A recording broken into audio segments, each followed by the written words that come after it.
kufipa mtima iwa munyane.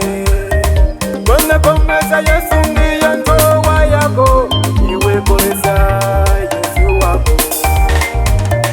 Tanga masuso iwa kusange, eka kufipa mtima iwa munyane. Kona komesa Yesu iwe moyo mwako, iwe poleza Yesu wako. Tanga matenda iwa kusange, eka kufipa mtima iwa munyane. Kona komesa Yesu ndiye ndoa yako, iwe poleza Yesu wako. Tanga masuso iwa kusange, eka kufipa mtima iwa munyane.